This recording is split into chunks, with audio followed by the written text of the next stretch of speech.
Stop.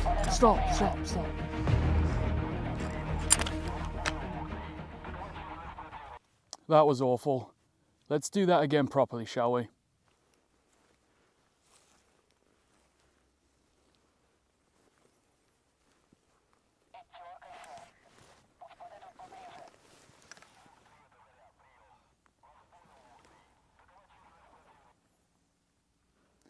That's better.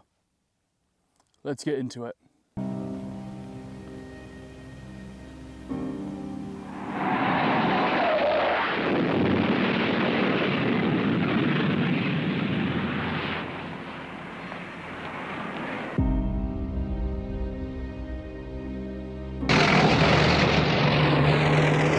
To meet the Soviet threat, our units are rapidly occupying their battle positions.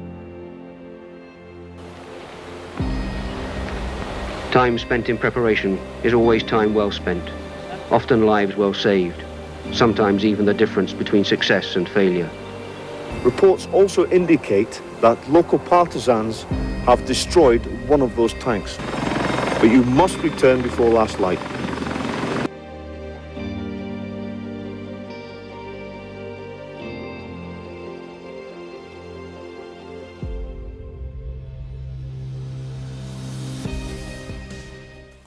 Welcome to part 3 of our military Fieldcraft series.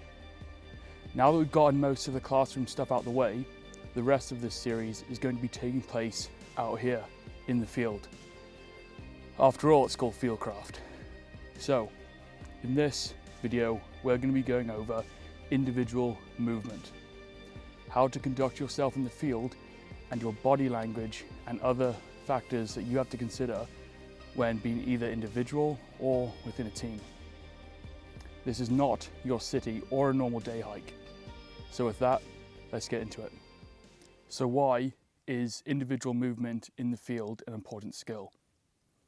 Simply put, you want to see and observe the enemy without being seen yourself. In order to do this, we have to be very conscious with how we move. Again, this isn't a town or city. We can't scuff our heels, we can't make fast movements. When it comes to movement, we want to be slow and methodical. The human eye is attracted to movement, so be sure not to make any sudden movements, hand gestures, or the like. When it comes to our profile, we want to use camouflage. This we'll cover in a future video, so today we're going to purely focus on the movement. If you get the movement down, then we can move on to camouflage. Another consideration is sound. We want to move quietly. Rustling leaves and sticks are a very easy way to let someone else know that you're there. So be aware of your sound. But things such as rifles, slings, pouches and pockets, even half-full water bottles can make a noise. So examine your equipment, run around in it, shake it around, and make sure that your equipment isn't making any unnecessary noise. Along with noise, we also want to make sure that we don't lose any of our equipment. The idea is to leave no trace. So along with securing any items on your equipment that can make sound, be sure to secure everything. Watches, knives, bits of equipment hanging off your kit, you don't want this. So secure your equipment and know exactly where it is. The last thing you want is to leave a trace or a track or bits of information for the enemy. Personal equipment such as hat and gloves are a must. There's lots of dangerous things on the ground, from spiders, snakes, barbed wire, needles, rocks and sharp objects. We don't want to puncture our skin, which can relate to or can cause infection or put us out of commission entirely. So gloves are an absolute must. Other considerations will be your headwear. Whether it's a helmet or a hat, this only helps with camouflage, but also keeping the sun off your face. When the sun's in your eyes, it's more difficult to see. So eye protection, which can be reflective, but is a benefit, but a good boonie, like the one I'm wearing now, is an absolute must. We discussed this in our kit videos, so if you haven't watched them, go back and give those a look.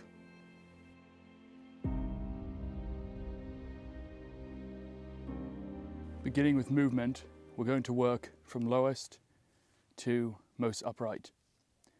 To begin with this, we're going to discuss the prone. The prone, or leopard crawl, is a good way to stay low to the ground and also move relatively quickly. While in the leopard crawl, we're going to keep our belly on the ground, use our knees and elbows to shift our weight and move forward. We're going to look up occasionally and keep our rifle muzzle out of the mud by either crossing it over our body, as seen here, or holding it by the muzzle over the top of our strong side hand. The prone and leopard crawl is very good to stay in cover, either move to cover or hide yourself from incoming fire. Next up is going to be the monkey run. This might look a bit strange, but it's used very commonly and often subconsciously. The monkey run is a little bit higher than the prone, as it almost represents a bear crawl. We are able to move very quickly and also stay low. The key to the monkey run is to only move one limb off the ground at a time to maintain balance. Make your hands a fist using the knuckles. That way, no sharp or dangerous objects will injure the palm of your hand. Again, looking up occasionally to see where you're going and to be aware of your surroundings. The monkey run is used best when going from cover to cover while under fire or moving through a very shallow trench system. Moving up from the monkey run is going to be our tactical walk. This is the most common and often what you see soldiers doing while conducting patrol and military operations. The walk is often used when simply walking around or patrolling. Some considerations with this is the rifle will be in the low ready position. Your body is upright and you are constantly scanning your environment.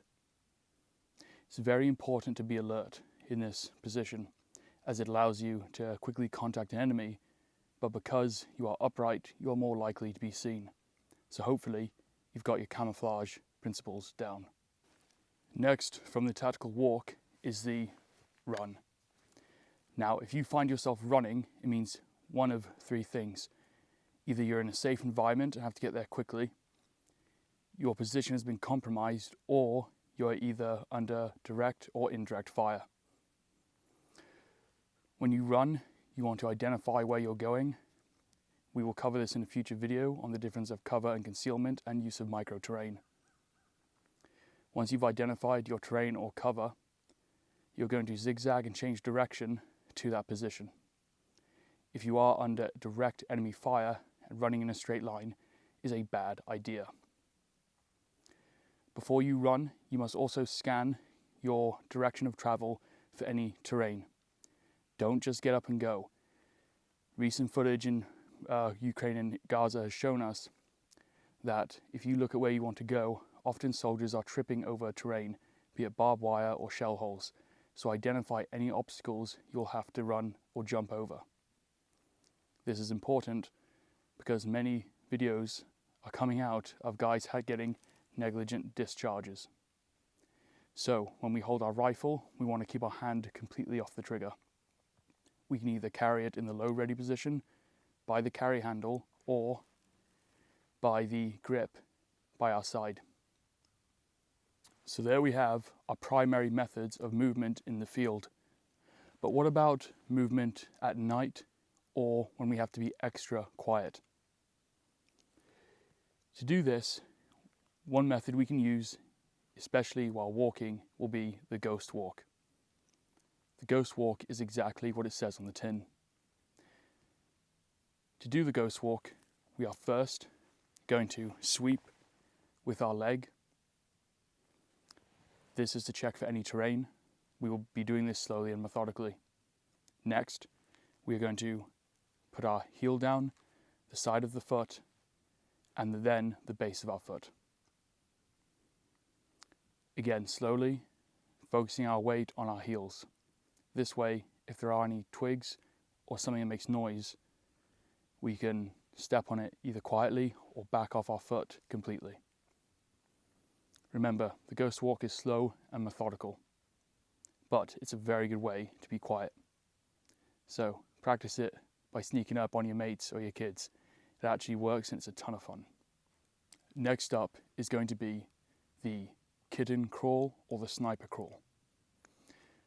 This is used in the prone position either at night or when sneaking into enemy territory or a shooting or sniping or observation position. This is physically exhausting. So to do the sniper crawl or kitten crawl, you're going to lay your body flat on the ground. You're then going to prop your entire body up on your toes and elbows simultaneously. You're then going to push forward on your toes, push your shoulders back, and move forward only a few inches. Again, this is exhausting and is a very good exercise you can practice in the gym. With equipment on, it becomes even more challenging, but it's incredibly quiet. Just like our prone, we will look up methodically and occasionally, moving with purpose and also sweeping with our hand. Our rifle, just like the prone, will either be crossed over our chest or over the top of our strong hand. If you're a sniper or you're carrying specialty equipment and want to keep a low profile without a pack, the use of a drag bag is often used while conducting the sniper or kitten crawl. Our last specialty movement is going to be the catwalk. This isn't America's Next Top Model, lads. This is used to find traps. So, to conduct the catwalk, it's similar to the monkey run, but it's far more slow and methodical.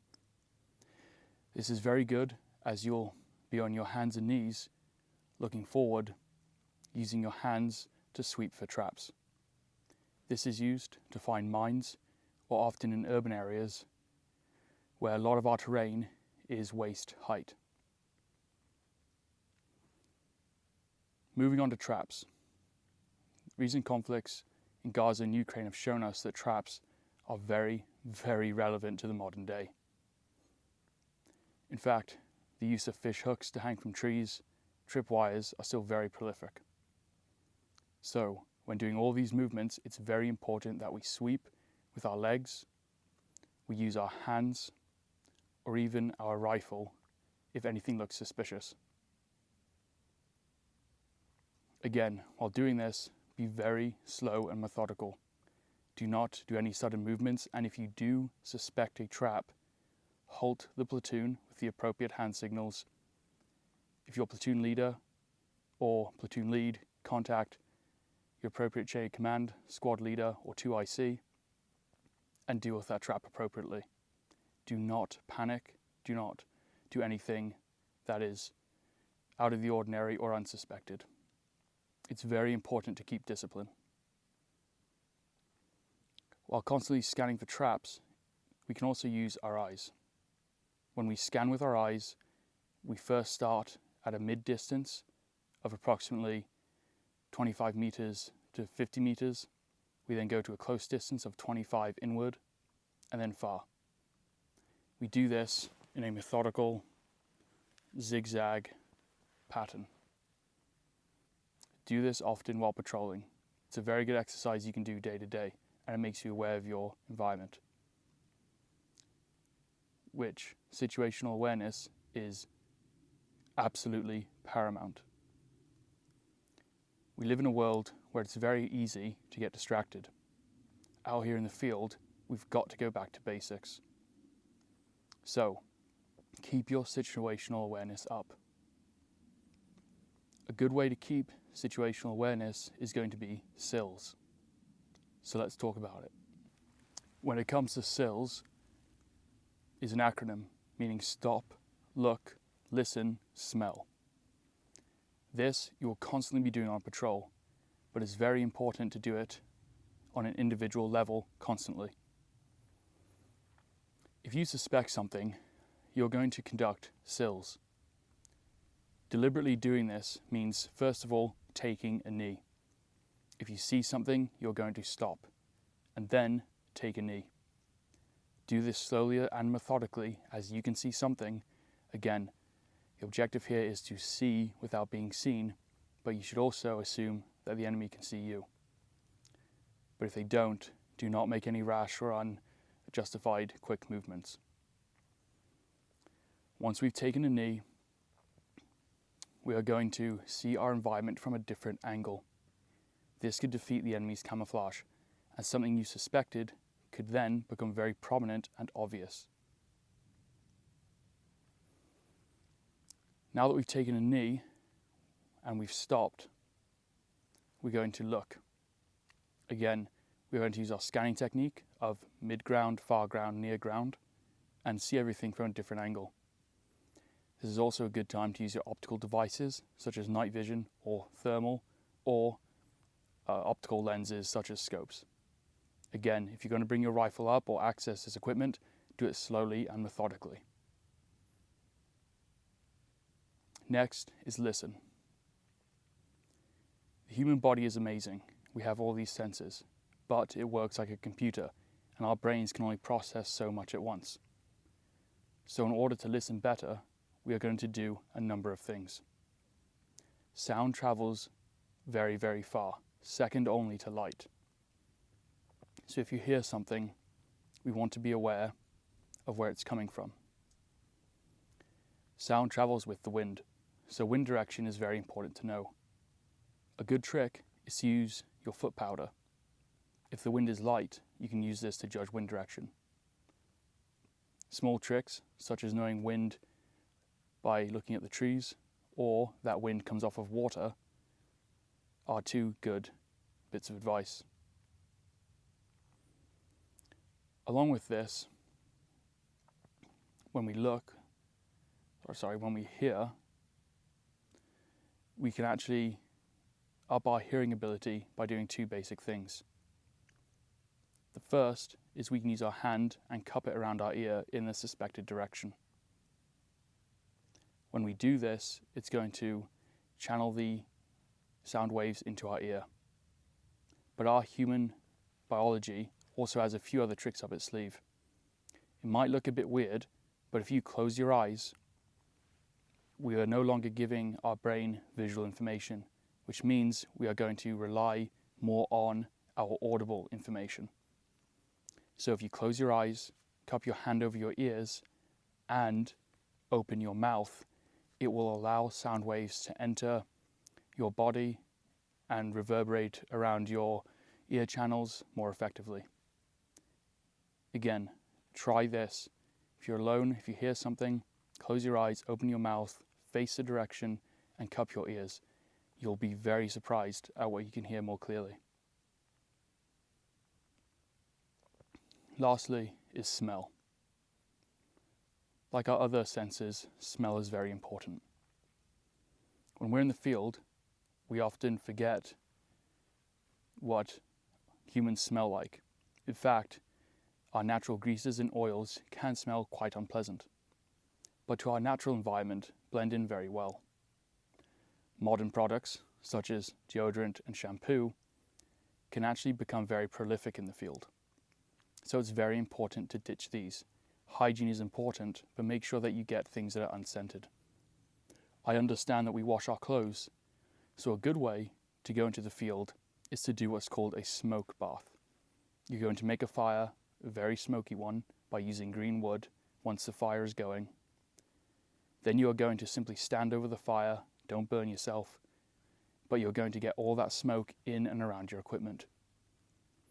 Although not perfect, it will help mask all those unnatural smells and make you less obvious to a force that has been in nature for a long time, to which these modern smells can be very, very obvious.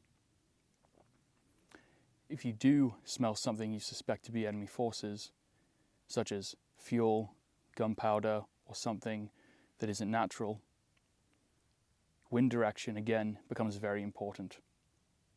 If you're in a valley or an urban environment, smells can last longer and actually linger. So stop, look, listen, smell.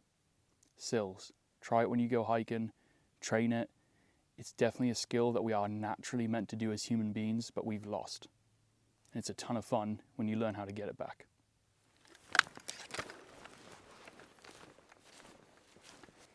Let's talk about our weapon system in the field. When we're crawling around and conducting individual movement, we've got to be aware of a few things. Firstly, our weapon should always be on safe. It's very easy for our safety catches to get caught on equipment and come out of safe. Next is our muzzle. It's very easy to get dirt in here, so we want to make sure that our muzzle remains clean, along with our front sight post, rear sight post, or any optics. This is why the use of covers is highly recommended. Other things that we can touch unintentionally are our magazine catch, and our slings can get caught on items of our environment. Just like our equipment, we don't want to move anything out of the way unnecessarily. I'm sure we've all been hiking and you get that one guy in front of you who moves a branch out of the way from himself and then whips it back into your eye.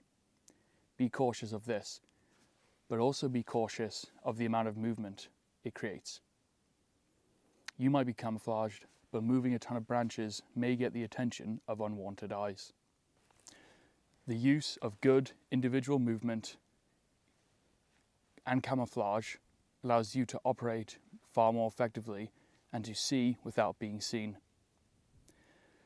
Some other considerations are, while conducting sills and using a lot of brain power to stay very alert over long periods of time, can become absolutely exhausting. Physical exhaustion is just as bad as mental exhaustion. So to avoid this, if you're working in a team, the point man will be conducting sills the most. Others will obviously be aware, but allow them to take a mental break.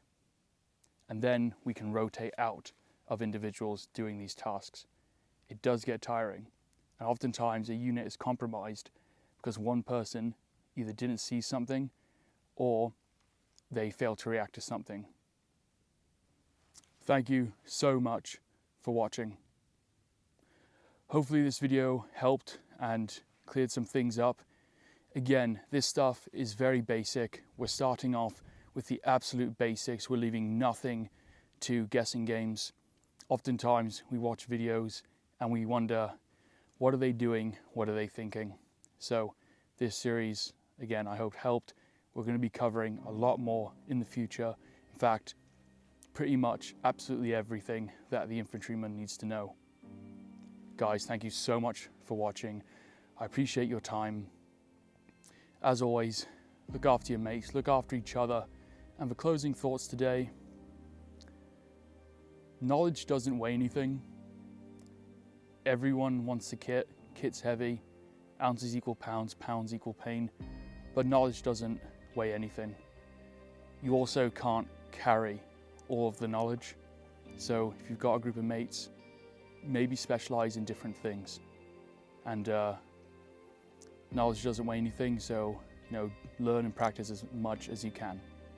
As always, get out there and train. Thank you so much. See you next time.